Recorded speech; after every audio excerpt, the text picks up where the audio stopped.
歡迎大家嚟到利物浦真標之路時間。大家球迷朋友咧，應該同打英超嘅球員一樣咁辛苦。距離下個月中另一次嘅國際賽期，好多球隊都要一周雙賽。啱啱經過咗周中聯賽杯第4圈賽事咧，嚟緊週末又有另一次嘅英超第10週賽程啦。大家有嚟過賽前預測，同埋睇下我嚟緊英超第10週有幾多場嘅聲音直播旁述帶俾大家。未開始分析之前當然歡迎大家先俾個 like 呢段影片啦，將影片分享出去，同埋訂閱利物浦真標之路嘅 YouTube channel。記得啦，撳埋隔離個鐘仔，所有直播旁述影片啦，同埋嘅賽事分析、賽事新聞大家都可以第一時間收到。再次多謝你哋嘅支持。一如以往，未做第10週嘅賽前預測，先嚟一個回顧上一週英超第9週嘅預測個結果有幾多場會命中啦？睇翻個結果都算唔差，有5場嘅比賽，即係一半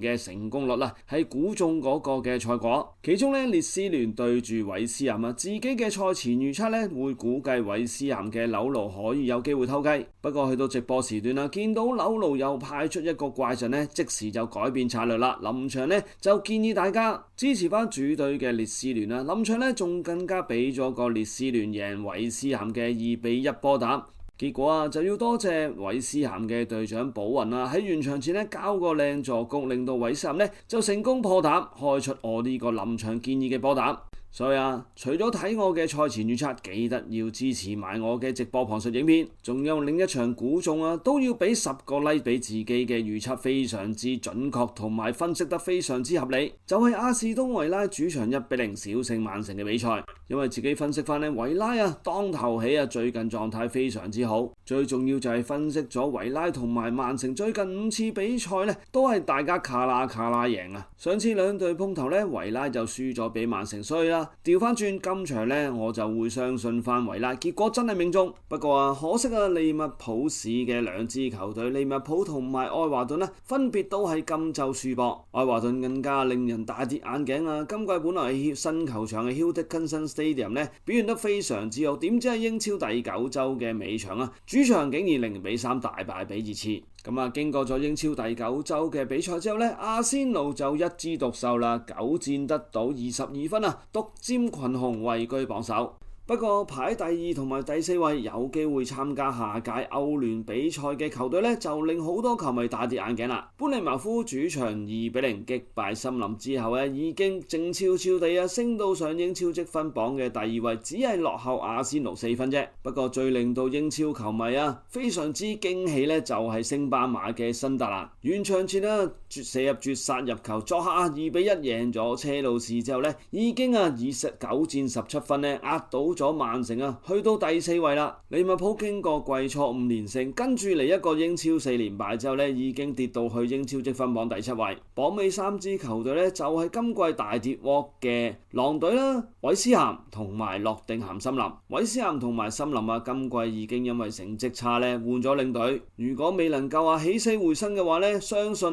今季3支升班馬有機會全部可以逃出生天。回顧完自己英超第9週嘅賽前預測結果，就嚟睇下嚟緊英超第10週10場比賽安排咗喺啲乜嘢嘅時間度上演。因為啱啱踢完週中嘅聯賽杯第4圈啦，下一個星期又有新一輪嘅歐聯小組賽第4場，所以呢個星期嘅英超第10週10場比賽就安排咗3個比賽日6個時段上演，7場比賽就安排咗星期六嘅3個時段啦。其中英國時間3點鐘就有5場嘅比賽自己就揀咗水晶宮主場對住賓福特做直播旁述。另外嗰2個比賽時段只係得1場比賽，所以熱刺對住車路士同埋利物浦主場對住維拉當然會有直播旁述。跟住去到星期日只係安排咗2場嘅比賽，喺2個比賽時段分別韋斯咸主場對住紐卡素啦，仲有曼城主場對住般尼茅夫，仲有星期一嘅英超第10週尾場新特蘭主場對住愛華頓。當然呢3場比賽自己都會為大家做直播旁述，因為英國同埋美加都已經踏入咗呢個冬令時間，所以咧無論係亞洲區嘅球迷啦、香港啦、馬來西亞、泰國或者喺北美、美國、加拿大嘅朋友咧都方便咗睇英超。希望到時大家咧入嚟多多支持一齊傾波經咧，咁大家咧睇波都睇得投入啲啦。事不宜遲，即刻為大家帶嚟嘅英超第10週10場比賽嘅賽前預測。打頭炮咧就係白禮頓主場對住列斯聯嘅賽事。兩隊最近喺英超嘅近績都係麻麻地，5場嘅英超咧都係贏咗2場啫。白禮頓咧而家就英超9戰3勝3和3負，得到12分，暫時咧排英超積分榜嘅第13位。至於列斯聯咧就9戰3勝2和4負，得到11分，暫時排英超積分榜嘅第15位。不過咧其實同白禮頓積分咧只係相差1分，排名咧亦都只係相差2名。白禮頓同埋列斯聯暫時排喺英超積分榜嘅下半版咧，最主要就兩隊嘅防守都係麻麻地。白禮頓就9戰失咗15球而列斯聯就9戰失咗14球，兩隊平均每場都失超過 1.5 球。白禮頓喺上週英超第9週作客面對住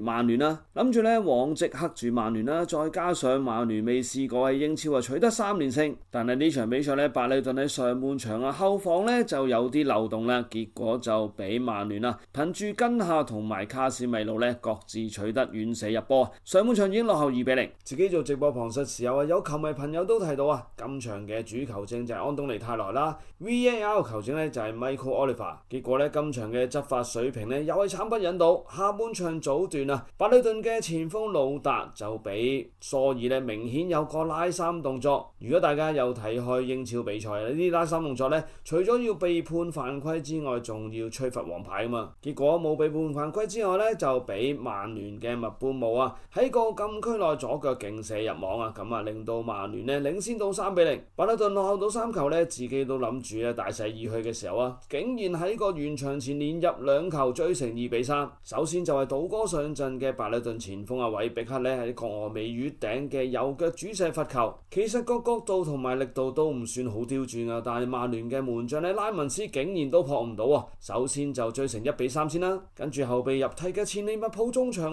詹士米拿去到比賽尾段依然鬥心十足。結果去到89分鐘憑住詹士米拿嘅努力，快脆攞翻個波，開出呢個右邊嘅角球開翻俾呢個後備入替希臘籍嘅後生前鋒高斯杜羅斯喺個近柱線入，咁就幫白禮頓追成2-3。諗住比賽嘅尾段會唔會嚟一個絕殺追平可惜就再次白禮頓後防自己犯錯，自己後防回傳失誤就俾曼聯打一個反擊。麥般姆再次突破越位喺個禁區內左腳勁射掛網自己梅開2度白禮頓就作客2-4輸波，未能夠再做呢個曼聯嘅黑星。列斯聯就喺上一週主場面對住韋斯咸兩支排英超榜下游嘅球隊，呢一場絕對係6分波。不過多謝韋斯咸嘅領隊紐勞再次喺上半場排出一個錯誤嘅正選陣容，再加上自己後防嘅一片混亂，列斯聯仔開波15分鐘已經憑住翼鋒艾朗臣同埋中堅嘅朗當接應角球頂入，為列斯聯早就已經領先2球。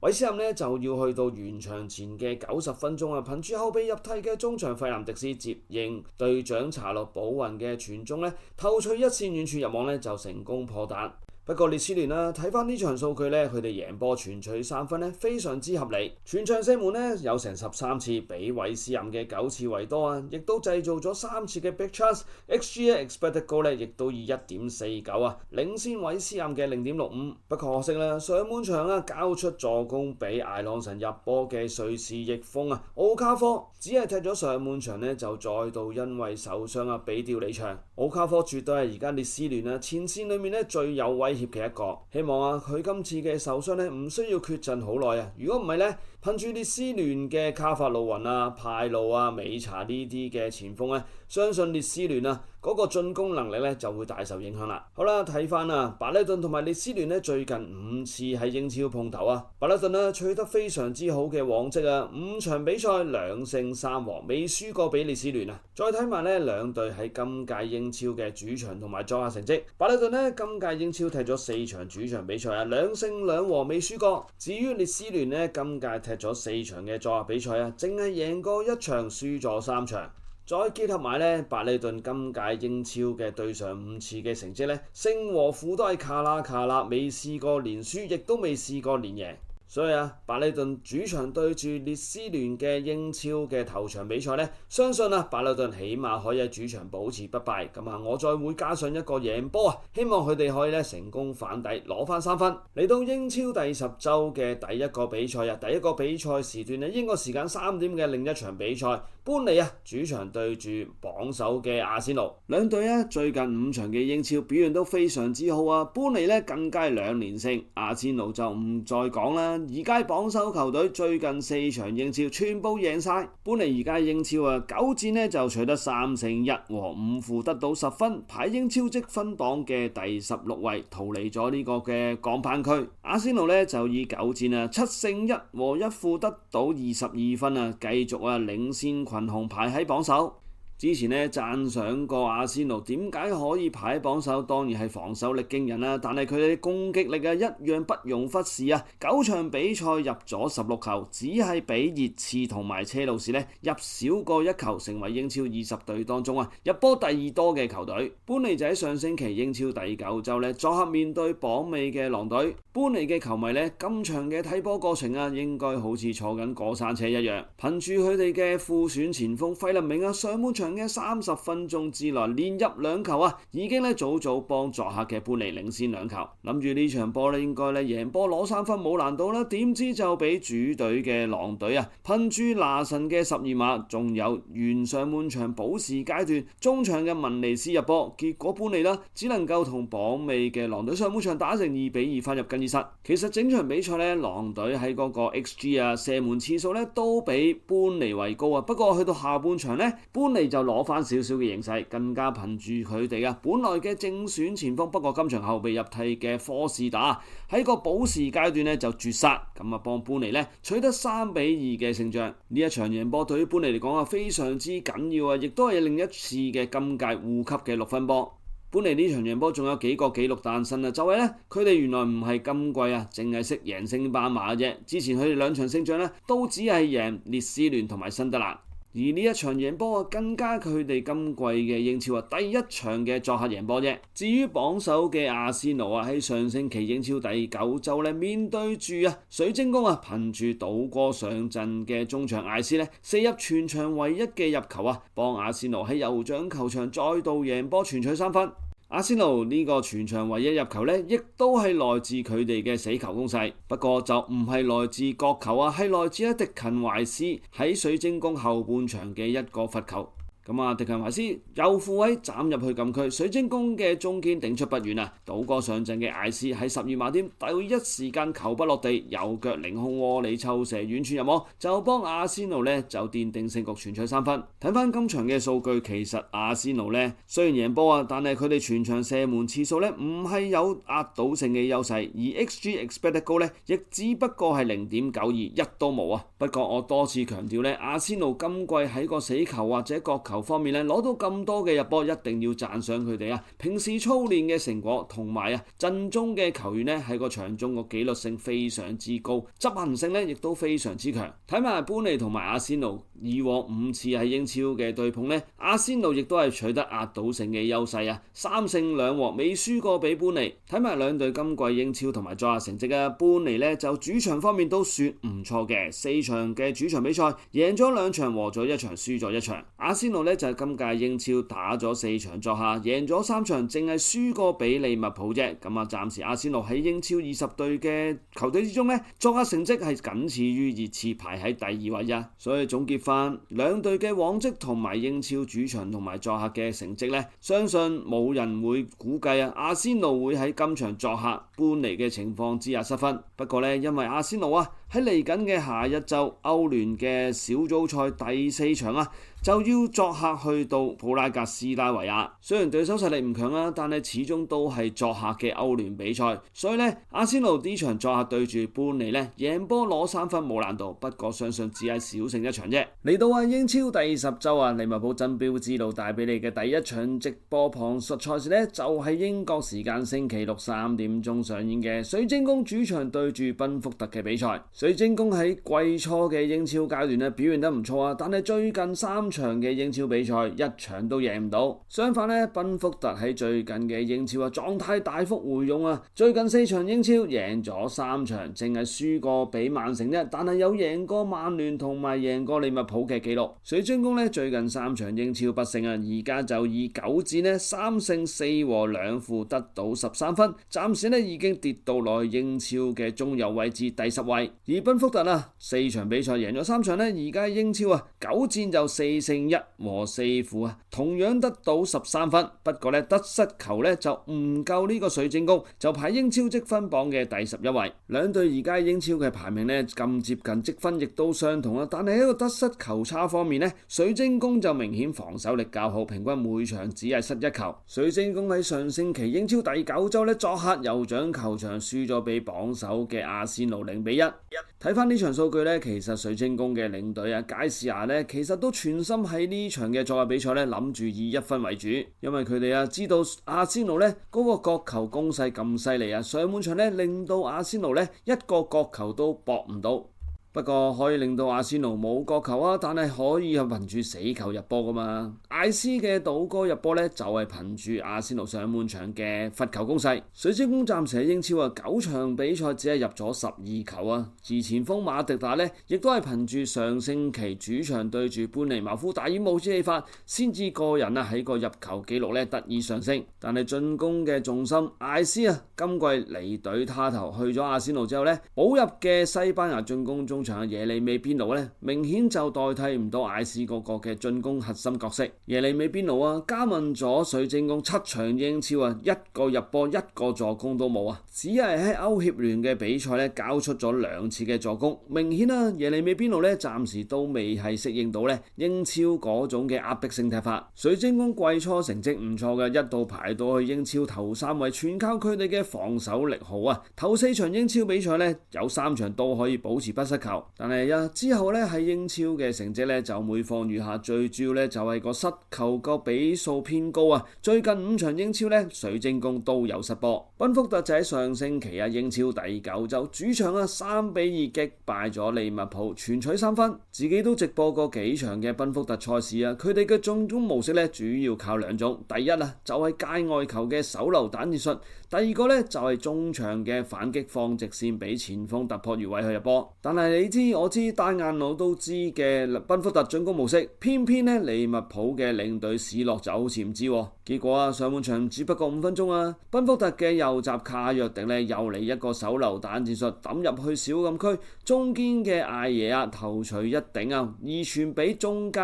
嘅丹高，左腳施射入網，就幫賓福特領先1-0。跟住喺完上半場前嘅一刻丹治哥呢個嘅賓福特進攻中場又放一個靚直線，咁德國嘅前鋒沙特突破越位壓過咗岡納迪之後長驅直進入到去禁區右腳射破咗馬馬達舒維利，幫賓福特領先到2-0。雖然喺上半場超長補時俾利物浦嘅左閘卻基斯射入1球追成1-2接近比數。不過利物浦嘅隊長雲迪克喺下半場喺個禁區邊踢低咗對方嘅單高，俾球證嘅視像助理裁判提點之後判咗一個12碼。賓福特嘅巴西前鋒太高右腳主射入網，幫賓福特再度有2球嘅領先優勢。雖然完場前俾利物浦嘅沙拿一個右腳靚射追成2-3接近比數，不過賓福特最終都可以守到完場3-2擊敗利物浦，全取3分。睇翻呢一場嘅全場數據賓福特可以攞到3分，其實都算係合理㗎，因為除咗頭先嗰3個入波之外佢哋嘅單次過上下半場都有一個禁區外嘅靚絕遠射不過就俾馬馬達舒維利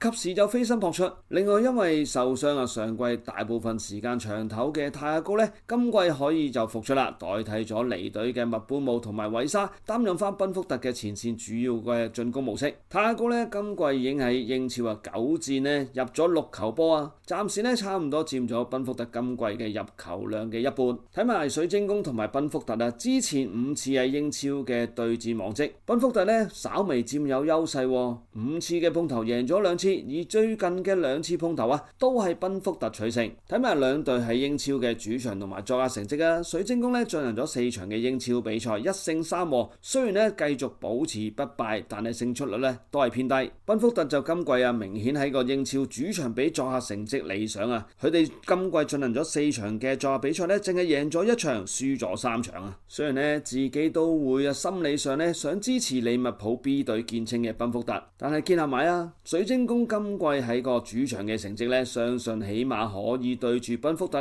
保持不敗，或者甚至可以取得一個小勝嘅比數。嚟到英超第10周英國時間星期六3點鐘嘅第4場比賽富咸就會主場面對榜尾嘅狼隊。呢場絕對係今屆英超嘅護級6分波大戰，兩隊喺英超嘅近況都非常之差。富咸最近4場英超全部輸晒，而狼隊最近2場都係輸晒。富咸經歷咗英超4連敗之後而家就9戰只能夠取得2勝2和5負，只得到8分，排英超積分榜嘅第17位。狼隊就繼續係20隊英超當中唯一未贏過波嘅球隊9戰就2和7負，只得2分，排喺榜尾。兩隊而家排喺榜下游嘅位置主要都係一個實力唔強嘅球隊嘅通病攻不銳，守不穩。兩隊今屆英超入球能力都唔高平均都入場入唔多過1球。富咸喺上星期嘅英超第9周作客紐卡素雖然憑佢哋嘅防守中場盧傑至下半場嘅入波追到1-1平手，但係去到尾段後防都係唔集中就算門將蘭奴成功撲出咗對方奧蘇拿嘅遠射，但係中堅都唔可以掹住對方嘅隊長班奴金馬雷斯補射入網。今屆都講過幾次㗎啦，富咸最大嘅問題就係前鋒嘅把握力同埋個進攻力不足。墨西哥前鋒魯爾謙米尼斯已經34歲啦，攻擊力已經大大下滑啦。今屆嘅英超8場比賽只能夠射入1球。富咸領隊馬高斯話，其實今屆已經重用咗後生10年嘅巴西籍前鋒文尼斯，但係可惜24歲嘅文尼斯最近幾屆成日都受到傷患困擾今屆只能夠喺英超上陣過5場，都係只得1個入波啫。富咸陣容個深度不足正選實力已經見晒底。兩位今個夏天轉會窗加盟嘅翼鋒球員奇雲同埋卓古斯亦都唔受到重用。富咸嚟緊3場英超比賽實力對手都唔強包括就狼隊啦、愛華頓同埋新特蘭。如果再唔喺同級球隊攞到分嘅話富咸今屆英超嘅護級形勢都唔樂觀。狼隊喺上星期英超第9周主場對住星巴馬般尼呢場絕對係護級嘅6分波大戰。狼隊好早上半場早段已經俾對方嘅前鋒費林明連入2球雖然靠住前鋒拿神射入12碼，同埋另一位進攻中場文尼斯喺上半場補時階段門前射入，幫球隊追成2-1翻到更衣室。可惜有主場之利下半場個形勢都唔及作客嘅般尼為高結果就俾般尼嘅後備入替前鋒科士打喺補時階段射入絕殺嘅入球狼隊就最終主場全失3分。狼隊今屆長期喺個榜尾位置主要就係新加入嘅球員未能夠去補救到上屆嘅進攻主力艾洛利同埋跟下離隊嘅空缺。今個夏天喺世冠杯幫巴西富明尼斯參戰世冠杯嘅哥倫比亞翼鋒艾利亞斯嚟到英超又係出現水土不服嘅情況。9場英超入球同埋助攻都欠奉。另外一位喺個轉會窗關閉前先至加盟嘅尼日利亞高大中鋒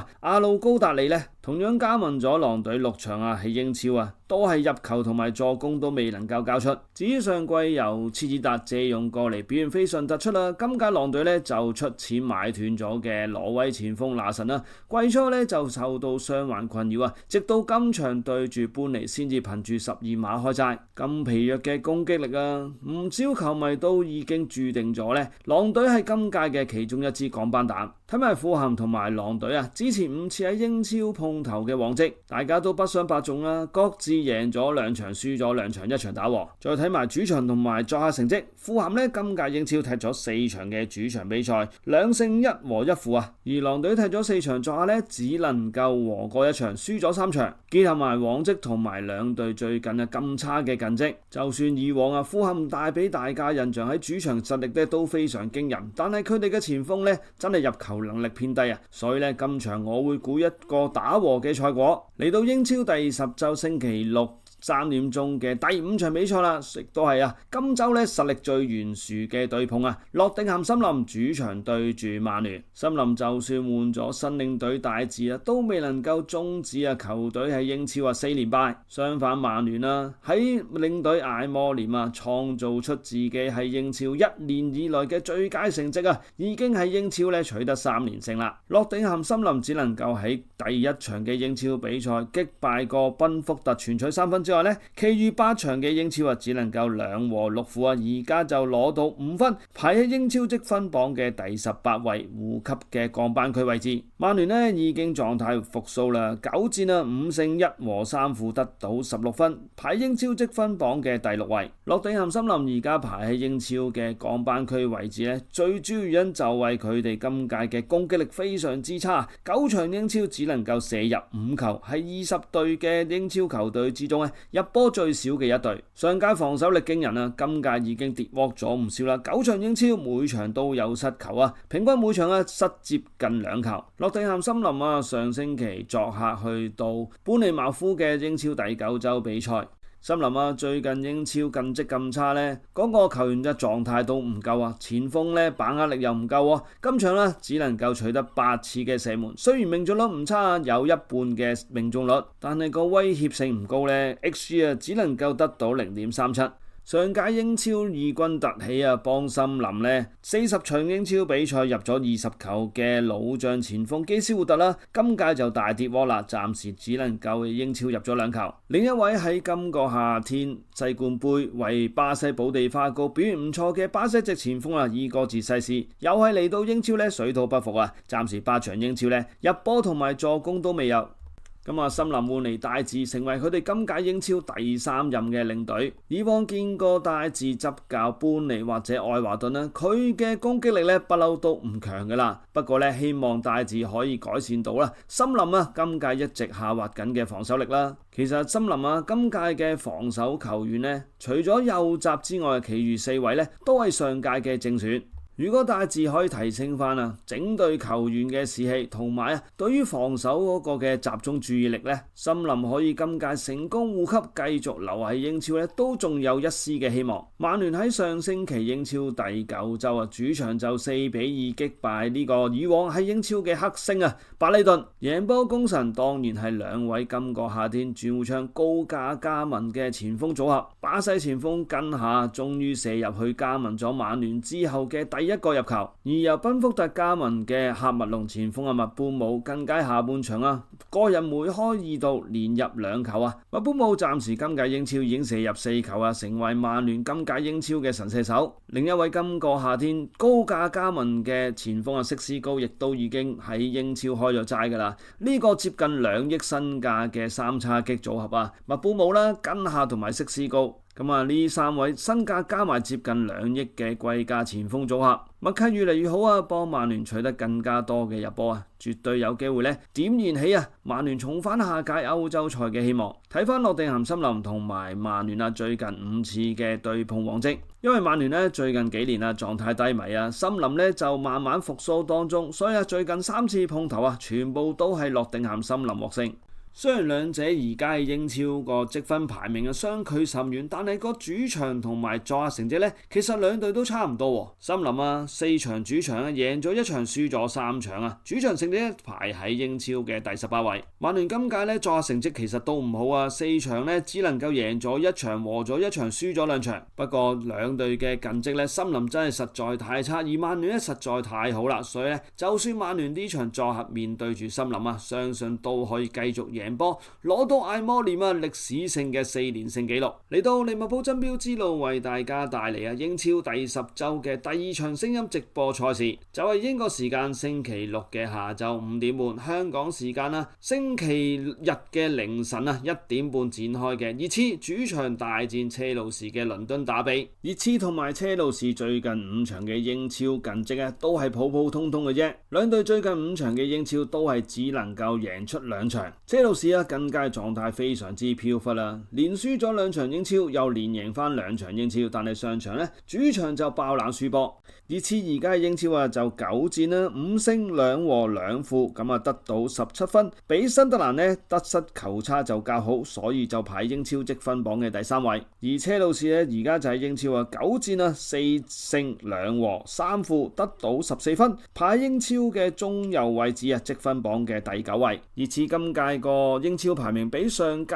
有大幅嘅進步，主要就係因為佢哋防守力改善咗唔少。而家熱刺9場比賽只係失咗7球係英超其中第2支失波最少嘅球隊。熱刺喺上星期嘅英超第9週尾場作客對住主場不嬲好硬淨嘅愛華頓竟然爆個小冷門3-0取得大勝。但係睇翻呢場全場數據其實主隊嘅愛華頓無論控球指數啦、expected goal xG 啦、射門次數同埋中目標次數都係比熱刺更為佳。但係熱刺今場就把握到上半場2次嘅角球攻勢，而因為今場嘅原本隊長羅美路也係傷缺陣咁代替咗佢做隊長嘅荷蘭中堅雲迪芬就挺身而出啦。除咗喺防守上可以幫熱刺今場保持不失球之外，更加進攻方面立咗大功上半場2次嘅角球攻勢雲迪芬都壓過咗對方愛華頓嘅防守球員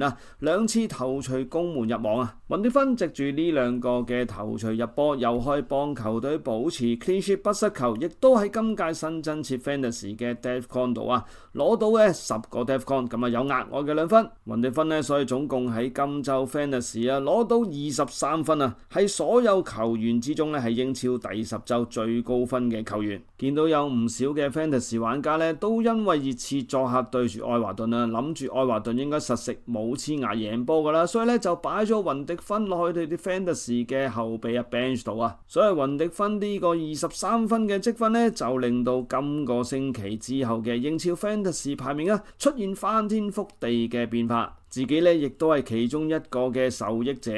雖然季初因為一啲嘅排陣或者換人有啲唔適合，不過藉住雲迪芬嘅出色表現令到自己連續6周喺英超 Fantasy 嘅排名都係6戰嘴向上。車路士就喺上星期英超第9週主場面對升班馬新特蘭意外就1-2輸波，全失3分。呢場波車路士雖然喺個控球指數啦、射門次數都比新特蘭優勝，但係車路士嘅7次中目標射門反而唔及新特蘭嘅4次中目標射門嗰個 expected goal xG 為高。今場車路士就繼續冇咗佢哋嘅進攻核心高爾帕馬。幾位新加盟嘅年青翼鋒雖然阿根廷籍嘅加拿祖就喺上半場嘅4分鐘就已經先幫車路士喺個進攻左邊窄角度射破咗今屆表現突出嘅新特蘭門將魯夫斯嘅大勢幫車路士領先1-0。但係上半場嘅中段俾對方嘅前鋒伊斯多已經追成1-1平手。下半場換入幾個嘅前鋒後生仔嘅艾斯迪和啦或者傑頓斯都未能夠再取得領先嘅入球，反而空群而出後防露出唔少嘅空檔，就俾新特蘭完場前1次嘅防守突擊得手。呢一次嘅輸波主要就係車路士2個防守球員嗰個默契不足。新特蘭只有1個後備前鋒波比喺個禁區內攞波，但係車路士2個中堅杜森同埋查魯巴唔去做一個夾擊，白白睇住波比後上無人看管嘅後備前鋒泰比射入絕殺勝利嘅1球。睇埋熱刺同埋車路士最近5場嘅英超對陣往績，原來車路士係熱刺嘅黑星最近5次碰頭，車路士贏咗4次，輸咗1次啫。再睇埋兩隊今屆英超嘅主場同埋作客成績，熱刺原來主場同埋作客成績嚟一個大反差。作客佢哋就係20支球隊之中作客成績最好，但係主場就反而排到尾4位置熱刺今屆進行咗4場嘅主場比賽，只能夠贏咗1場，和咗1場，輸咗2場。相反車路士作客成績原來都唔係差得過熱刺好多㗎咋。車路士今屆進行咗4場嘅作客比賽，2場贏波，1場和波，1場輸波，暫時排英超作客球隊成績嘅第3位。結合兩隊嘅英超往績同埋主場同埋作客嘅近績，熱刺原來主場就偏差，而車路士作客就比較好所以今場我會睇翻好車路士可以作客呢個倫敦打比戰重新獲得贏波，全全取3分。嚟到英超第10週嘅星期6比賽嘅尾場啊，就係利物浦爭標之路為大家準備嘅第3場聲音直播旁述。利物浦主場對住阿士東維拉，兩隊最近嘅英超近績呢，可以算係一個天一個地。利物浦經歷英超4連敗，相反阿士東維拉呢，啱啱過去4場英超全部攞得勝仗。利物浦開季5連勝之後呢，英超4連敗，而家喺英超9戰呢就5勝4敗，得到15分，已經跌到落去英超積分榜嘅第7位。阿士東維拉方面呢，就開季5場不勝之後最近英超4連勝，已經喺英超呢9戰4勝3和2負同樣得到15分。不過呢，得失球差呢就唔及利物浦喺英超積分榜嘅第8位。利物浦同埋阿士東維拉喺英超踢咗9場波得球同失球個相差都甚遠。利物浦入得多波，亦都失得多波，9場比賽已經失咗14球平均每一場呢失超過 1.5 球作為一支衛冕冠軍球隊呢，呢個後防成績真係慘不忍睹。阿士東維拉相反入波就唔多但係呢失波同樣偏少9場英超比賽只係失咗8球啫，平均一場都唔失多過1球。阿士東維拉呢個失波紀錄原來係20支英超球隊之中第3少嘅失波球隊。利物浦喺上星期英超第9週作客呢就2比3輸咗俾有利物浦 B 隊之稱嘅賓福特，全失3分。失分呢主要到頭先喺賓福特嘅比賽嘅時候回顧都知道咗啦。大家都知賓福特嗰個手榴彈戰術同埋中場放直線突破如維單刀呢一下呢非常之殺食，但係偏偏史諾同埋教練團隊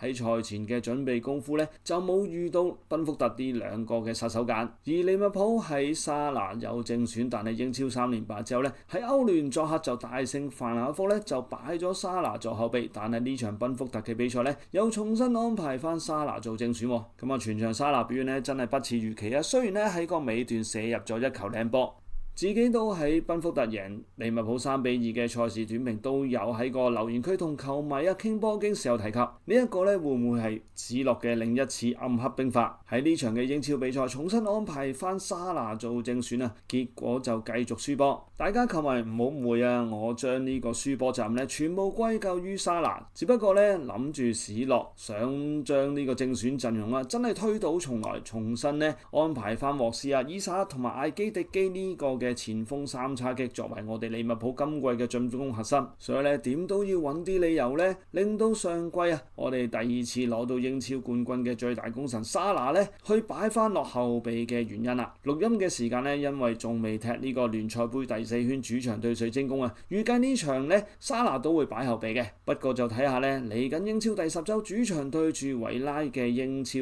決定性嘅一仗如果再輸嘅話咧就英超5連敗。但係如果史諾繼續可以嘅大膽啲，將沙拿喺呢場嘅英超大戰呢擺落後備，而我哋最終呢可以成功反彈贏波嘅話呢，咁真係好大條道理。之後嘅英超比賽呢，沙拿都係做呢個後備騎兵啦。阿士東維拉喺上星期英超第9週主場1比0呢小勝曼城，全取3分。喺上星期英超第9週嘅賽前預測呢，我就大膽建議大家球迷呢去到估計阿士東維拉可以主場攞到呢場小勝，結果真係命中咗維拉呢就喺上半場一次角球攻勢呢，憑住佢哋嘅右閘卡樹呢一個嘅峨眉月頂左腳勁射網仔入網將以往呢撲救見稱好快反應嘅曼城門將多納魯馬呢只能夠目睹皮球入網。維拉領隊阿馬利呢一場大戰呢成功發揮到佢哋穩守突擊嘅踢法，無論控球指數啦、射門次數啦、big chance 嘅次數啦，連 expected goal XG 嘅次數咧都係落後俾作客嘅曼城。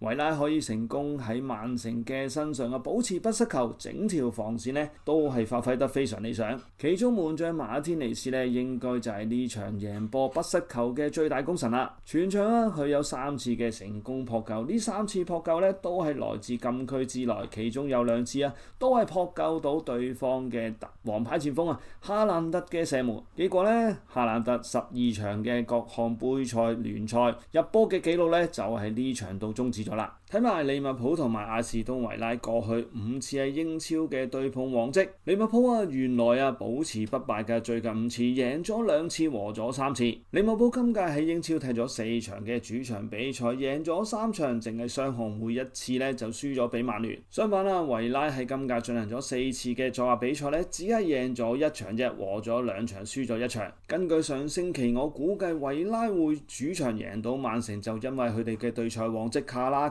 啦。同樣利物浦對戰維拉嘅往績都係卡拉，贏1場又和1場，所以今次我繼續估計都要支持利物浦噶啦，會喺主場小勝到維拉，成功作出反彈。好啦，去到英超第10周終於翻到去星期日啦，咁有2場嘅比賽，而頭場就係英國時間星期日下晝2點鐘韋斯咸主場對住紐卡素，自己當然會為大家做聲音旁述賽事啦。韋斯咸由新領隊紐魯接任咗之後只係第一場作客可以打和到愛華頓1-1咋，之後嗰3場嘅英超比賽全部輸晒，而紐卡素過去4場嘅英超比賽就勝同負都係各有2次。韋斯咸而家喺英超已經跌到落去積分榜嘅第19位啦，9場嘅英超只係贏過1場，和咗1場，輸咗1場暫時只得到4分，比榜尾嘅狼隊稍為領先少少啫。紐卡素而家英超贏波、和波、輸波都係各自有3場，有12分嘅積分，亦都係排英超積分榜嘅第12位。韋斯咸而家排喺英超嘅尾2咁其中一個關鍵原因就係前鋒把握同埋入波能力不足啦，9場波只係入咗7球啫，咁同狼隊一樣成為20支英超球隊第2支入波最少嘅。紐卡素雖然入波嘅數量都唔多平均英超每場只係入到1球，不過佢哋9場嘅比賽只係失咗8球啫，成為其中第3支失波最少嘅球隊。韋斯咸就喺上星期英超第9周嘅護級大戰當中1-2輸咗俾列斯聯喺場6分波大戰全失3分。紐魯對上一場主場輸咗俾賓福特，已經上半場排錯陣啦，但係呢場波繼續上半場派出咗史加利斯同埋艾榮出任正選11人，其中再次擔任右閘嘅後生仔史加利斯未到半場就因為自己喺上半場中段拉傷肌肉要被逼退下火線，但係今次紐魯即刻好果斷將呢個嘅後備前鋒卡林威遜調入場企圖增加呢個嘅功力。可惜呢位33歲嘅老將因為傷患纏身狀態其實一直都操唔起。呢一場上半場25分鐘已經後備入替但係全場只係得1次嘅攻門，而呢一球嘅射門 XG 只係得可憐嘅0.09所以卡林威遜同埋受咗傷一直都未能夠復出嘅庫高洛都對於韋斯咸今屆嘅功力嘅疲弱有個決定性嘅關係。紐卡素就喺上星期英超第9周主場憑住隊長般奴金馬尼斯完場前嘅入波，成功就2-1絕殺取勝呢個嘅富咸咁喺主場再度攞到3分。除咗隊長般奴金馬尼斯射入絕殺勝利入球之外今場紐卡素嘅贏波功臣仲有上半場把握到對方後衛巴斯失誤射入嘅領先1球，即刻梅飛呢個嘅逆風。本來紐卡素今季季初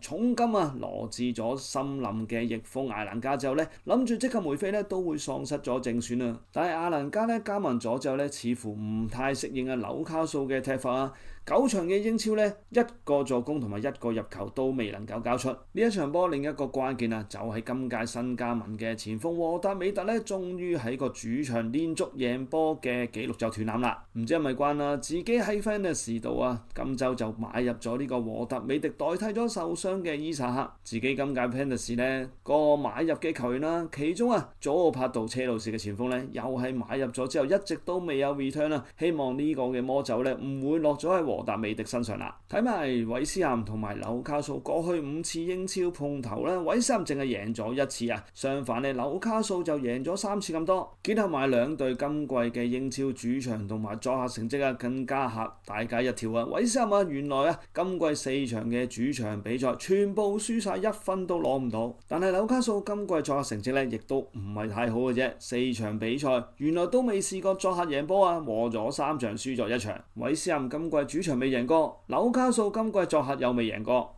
咁啊，休息時間方面咧，韋斯咸就有啲着數嘅，因為週中嘅聯賽杯佢哋又唔使踢啦，一早出咗局。相反咧，紐卡素就要週中踢聯賽杯第4圈，主場對熱刺，跟住下星期咧週中嘅歐聯小組賽第4場，又喺主場對住畢爾包。不過始終紐卡素，我相信佢哋個人腳質素咧都會比韋斯咸為佳啊，所以自己估計紐卡素會喺今屆成績太低迷嘅韋斯咸身上咧攞到今屆嘅第一場作客勝仗。嚟到英超第10週星期日嘅第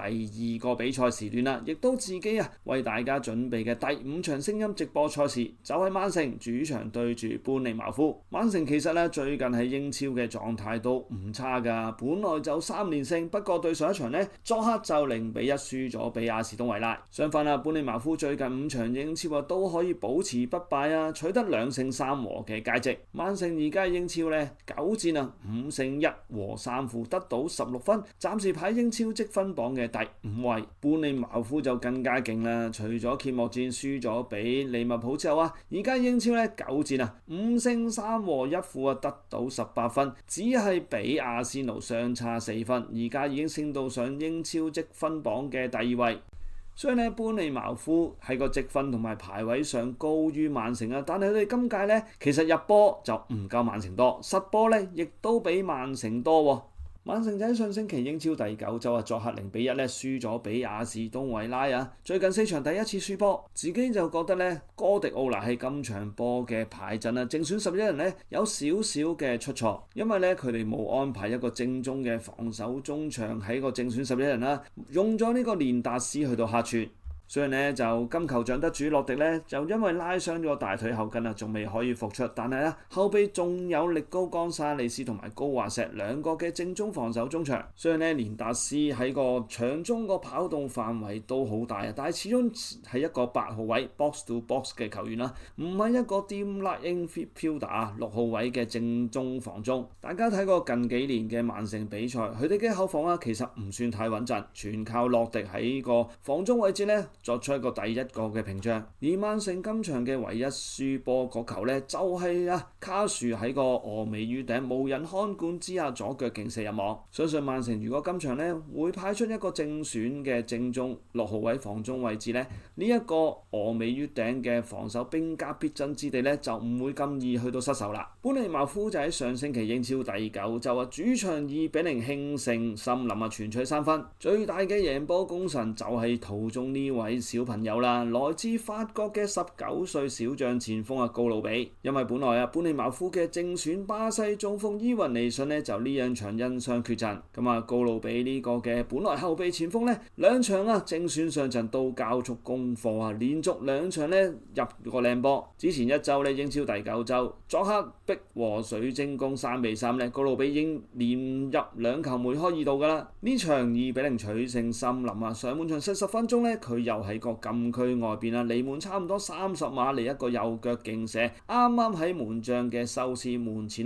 打彈地死角入網。睇埋曼城同埋般尼茅夫最近5場嘅英超對碰頭往績咁曼城咧贏咗4場，只係輸過1場啫。不過睇翻近幾年曼城嘅戰績係比較好，般尼茅夫咧都係呢1-2年後伊拉奧拿帶領之後咧有反彈，所以曼城呢個嘅對賽往績咧就參考價值唔算太大。再睇埋曼城喺今屆英超進行咗4場嘅主場3場贏波，只係輸過1場啫。般尼茅夫今屆作客成績咧唔算特別太標青啫，4場作客只係贏過1場，和咗2場，輸咗1場。所以咧結合埋佢兩隊嘅往績同埋近績，我咧就嚟一個爬冷好似上星期估計阿士東維拉可以贏到曼城一樣，因為般尼茅夫可以專心今場打呢個嘅防守反擊。佢哋幾名嘅後生前鋒高魯比啦、史文尤啦、古華特同埋泰法尼亞，佢哋嘅快速咧，對於曼城嘅比較老退同埋個速度較慢嘅後防咧，其實一個好大嘅威脅。加上曼城其實今屆咧季初已經試過2連敗連環輸咗俾熱刺同埋白禮頓，所以呢場波如果再輸俾般尼茅夫，2連敗呢，其實都一啲都唔出奇。好啦，嚟到英超第10週嘅尾場啊，英國時間星期一嘅夜晚8點鐘，香港時間星期2嘅凌晨4點鐘，自己為大家準備嘅第6場聲音直播旁述比賽，新特蘭主場對住愛華頓。新特蘭最近嘅英超比賽成績非常之好啊，最近4場贏咗3場，淨係作客輸過俾曼聯啫。愛華頓最近嘅狀態就麻麻地啦，已經經歷咗英超2連敗。新特蘭而家係英超9戰就5勝2和2負，得到17分，只係得失球差冇熱刺咁好，排喺英超積分榜嘅第4位。如果呢一刻係完結咗英超新特蘭就可以以前4名參加下屆嘅歐聯啦。相信大部分嘅球迷喺英超開季完全估唔到新特蘭有咁好嘅成績。而愛華頓而家英超9戰就3勝2和4負，得到11分，排英超積分榜嘅第14位，比列斯聯個得失球差好少少，所以就排過對方，壓過對方排第14。新特蘭喺上星期英超第9週作客2比1擊敗豪門球隊車路士，全取3分。自己有做呢場嘅聲音直播旁述嘅，新特蘭攞到3分絕對係唔出奇啊！雖然車路士喺個控球指數同埋射門次數都比新特蘭為多，但係新特蘭嘅領隊法國籍嘅利貝斯今屆帶領球隊好多新球員加盟㗎，棄用咗好多升班功臣。但係呢班新球員嗰個磨合非常之好啊！今場波亦都可以體現到球員執行到利貝斯嘅防守紀律性。雖然車路士今場射門次數較多但係睇翻個 XG expected goal 其實就仲不及個新特蘭添。而新特蘭穩守住之餘仲喺個完場前一個嘅反擊得手，由佢哋嘅後備前鋒泰比右腳射入絕殺勝利1球。頭先講翻啦，新特蘭嗰個今屆防守紀律非常之好而家佢哋9場比賽只係失咗7球啫，係第2支英超失波最少球隊之一。如果大家有玩開 Fantasy 佢哋嘅新特蘭門將魯菲斯啦、後防波拿特啦、梅基利甚至曉美都應該會幫到大家攞咗唔少嘅分數愛華頓就喺上星期英超第9週嘅尾場主場竟然0比3大敗俾熱刺迎嚟佢哋喺新主場 Hill Dickinson Stadium 嘅第1場敗仗。睇翻呢一場嘅數據其實愛華頓只係喺2次嘅角球攻勢俾對方嘅中堅雲迪芬把握到。其實愛華頓喺今場控球指數啦、射門次數啦、expected goal 嘅次數都係比作客熱刺優勝。其中佢哋嘅翼鋒李大爺喺個進攻右路發揮咗好大嘅威脅。只可惜愛華頓今屆嘅其中一個死穴就係前鋒嘅質素麻麻，把握力不足。無論係正選嘅比圖或者後備嘅巴利今屆加盟咗之後仲未喺英超開齋，而比圖亦都喺英超入咗1球咁多啫。愛華頓喺呢場輸波，仲有一個原因就係今屆已經交出咗4次助攻嘅加里殊今場表現就比較沉寂啦。唔知係咪關上一周唔能夠倒戈上陣曼城缺席咗1場之後個狀態就有所回落。睇埋兩隊嘅英超對戰5次嘅往績新特蘭就麻麻地啫，只係贏過2場，最近2次對住愛華頓都係輸波。不過因為之前新特蘭喺英超不嬲都係下游球隊往績上唔及愛華頓都係好正常。新特蘭喺主場光明球場今屆英超進行咗4場比賽，贏咗3場，和咗1場，未輸過。愛華頓離開咗佢哋嘅新主場 Hill Dickinson Stadium 作客4場只係贏過1場，輸咗3場。所以呢一場英超第10週嘅尾場自己就相信新特蘭可以延續佢哋今屆主場嘅氣勢，順利小勝愛華頓，再次全取3分，一口氣進行咗今週英超第10週10場比賽嘅賽前預測，同埋為大家準備嘅6場聲音直播嘅預告。再次提下大家，除咗賽前預測，我喺現場直播旁述俾嘅貼士大家真係不容錯過，隨時為大家帶嚟驚喜。所以到時希望6場嘅聲音直播旁述都見到大家一齊入嚟睇 live 啦，同埋我傾波經。再次多謝大家支持。仲有呼籲大家俾個 like 呢段影片啦，將影片分享出去，同埋訂閱利物浦真標之路嘅 YouTube channel 啊，仲要撳埋隔離個鐘仔，所有嘅直播影片、賽事分析、賽事評述啦，大家都可以第一時間收到。亦都歡迎大家球迷喺今次嘅影片留言區咧，發表你哋對10場比賽你哋自己嘅意見。當然繼續歡迎大家喺利物浦真標之路嘅 Facebook 專頁俾 like 同埋 follows， 同埋喺利物浦真標之路嘅 Flash 專頁啊俾讚好同埋留言啦，繼續同我一齊傾波經啊！再次多謝大家支持，下次影片再見，拜拜。